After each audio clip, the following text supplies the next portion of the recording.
place right now, starting this fall camp? Well, we haven't altered anything other than being very cautious with the virus. We're over 80% vaccinated, so players that aren't vaccinated are in a mask policy, and the others move about freely. Is there some freedom in that? Is there some freedom in that? Freedom? In having the guys? Well, if you're vaccinated, you don't have to wear a mask in our facility. If you're not, you do have to wear a mask.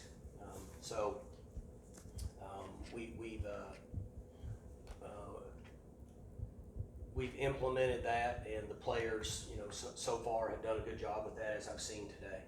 And that's really all we can do, separate from normal protocol like we would do last year. And then obviously there'll be testing in place. Players that aren't vaccinated will be tested twice a week, which has already started. Is that an incentive maybe for them to? I can't hear you. Is that an incentive for them to maybe consider getting vaccinated, or are you guys? Well, I think it's a pushing for that? personal preference. You know how that is. Everybody has an opinion on what they want to do, and so we try to educate everybody that's in the facility, and then let them make their own choice. Were there any position battles back in the spring that maybe you didn't hash out yet and whatnot, that you're wanting to see some guys kind of make that gap known here in the fall? I think the wide receiver position is, to a certain extent, wide open on our rotation, because we usually play like 6 guys, and because we have young players that were out there in the spring and finding their way through, it'll be interesting to watch that position. We have a veteran group of running backs, as we know, that are going to roll through. So I wouldn't necessarily just call it battles, but just seeing how guys progress, that would allow one player to get more reps maybe than the other in the first game. At corner, you've got that spot that Rodarius left open. Is that kind of assumed Christian Holmes' spot, or are there some of those young guys that'll have a chance at that? No, there's young guys. We've got some veteran players, but as you know, we would prefer to play 2 deep on the defensive side of the ball. We haven't had that luxury. Most of our corners have played 65 plays, and the other guy played 15. We would prefer that, be maybe 50-30. So that would be a legitimate position. We could say that there would be a little bit of a battle going on, yes. In terms of your comfort level coming into the start of camp, with as many veterans as you have across the board, is this a more comfortable feeling than typical camp? I'm more comfortable with where we're at with the offensive line. And I shared that with you last year on the first day, that I was extremely concerned. And then we had the unfortunate incident in the first game that concerned me even more. But across the board, I would agree with that, yes. I'm comfortable with where we're at. I'm comfortable with this team and their work ethic. And we have more depth that has a little bit of experience across the board than we've had in a few years.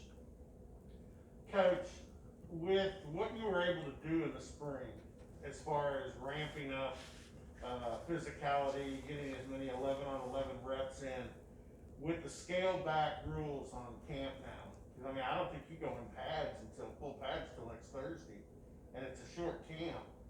Does that spring, what you learned, does that really help you in a situation where you don't get to do as much right now?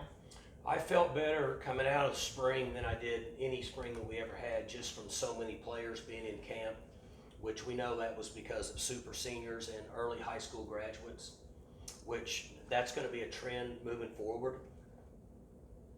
We're expecting to have as many as 12 high school players in this next recruiting class that graduate early and come into camp.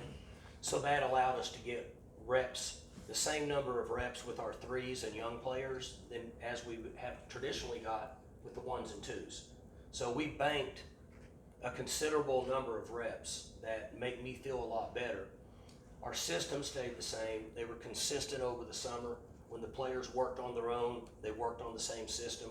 We go into fall camp now, they're working on the same system. So once we get started over the next 3 or 4 days, we should see the young players, okay, the 3s and young guys that are getting in there that have really good practices because they know what to do. And I think that's gonna help us in the long run. Are there any of the incoming freshmen that weren't here in the spring, that you know been working out this summer, that you're really just curious to eyeball, and I kinda wanna see what that guy looks like? You know, all of them, because you wanna know what you did in recruiting. In most cases, we don't know for 18 months. I would say that Austin Gerard is a guy that's important to see what he can do early into camp. He's more mature, could impact us at that position at the Cowboy back, just on his maturity and experience.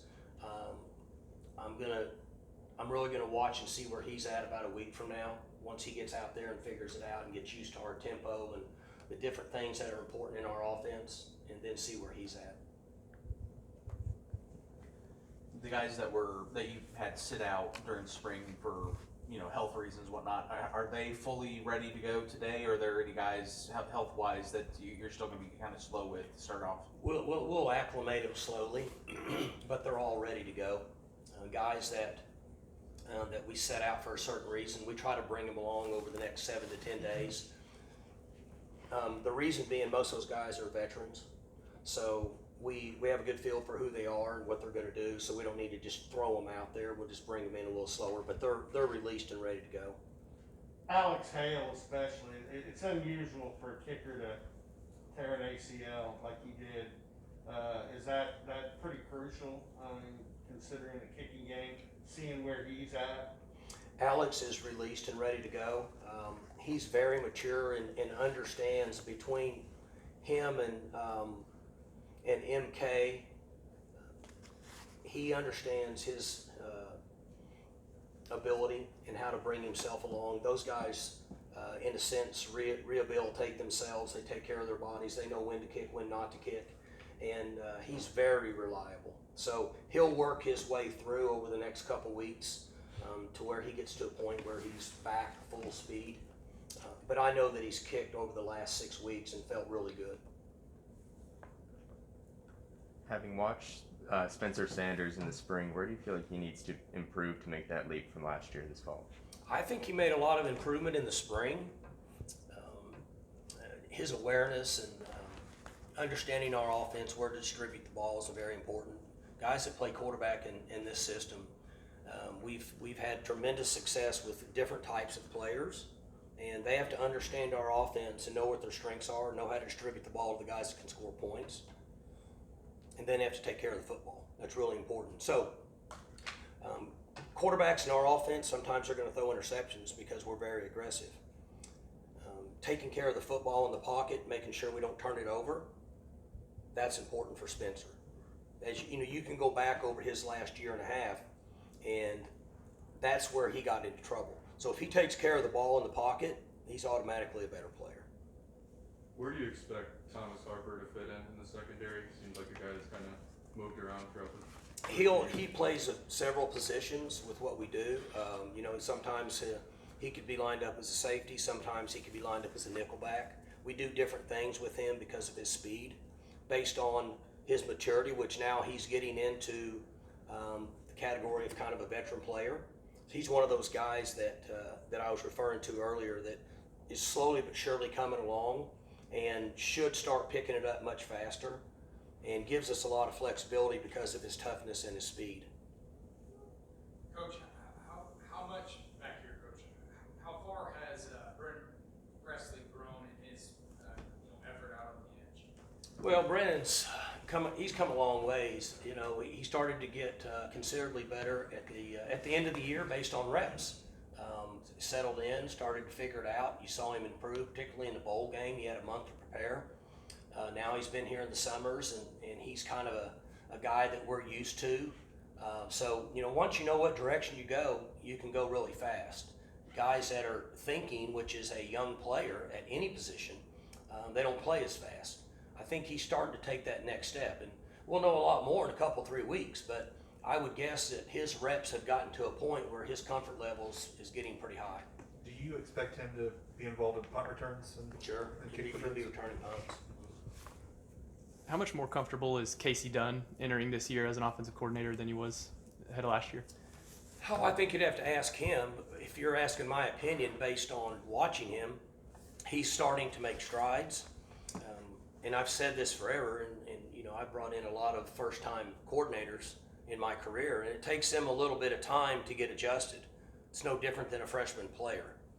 He has to control the offensive staff room and do it in the right way, and then he also has to control the offense, the players. And as you do something more, we all get better at managing. So I think his manager ability at this point is better than it was at this time last year, just based on experience. What can this offense become with him in his second year, Sanders in his third year, the weapons around them? What do you feel like this offense can be this year? It's going to score a lot of points. We're going to score points. We got guys to score points. I mean, we're not going to do anything different than we've ever done before, but we're going to score points. Talk a little bit about the running back situation. I know you've been quoted as saying it's a great room, 4 guys that can all basically take snaps, and you won't have to pound the ball with anybody. But if somebody gets hot, you leave it in, don't you? Sure, I think that would be a fair statement. The easiest way to put it is we don't want anybody carrying the ball 25 times a game. I mean, we need 3 or 4 guys to carry it 12 or 15 times a game. Gives us the best chance for, one, to keep them healthy, which allows us to practice at full speed. See, people don't understand, if you have 1 or 2 backs and one gets banged up a little bit and can't practice, next week you're trying to get him ready to play in a game, then he's not getting much work and the first team guy's getting overworked, because you still have to practice in order to get ready to play on Saturday, because the other 10 guys need somebody in there practicing full speed. So you set your team back offensively. But the guys that we have, they share reps, they stay healthy, they can practice good the next week, and it's better for their body in the long run. When we've got some guys playing here that could potentially make an NFL roster someday. So it's good for them physically, their career, and it's good for us offensively to keep players healthy.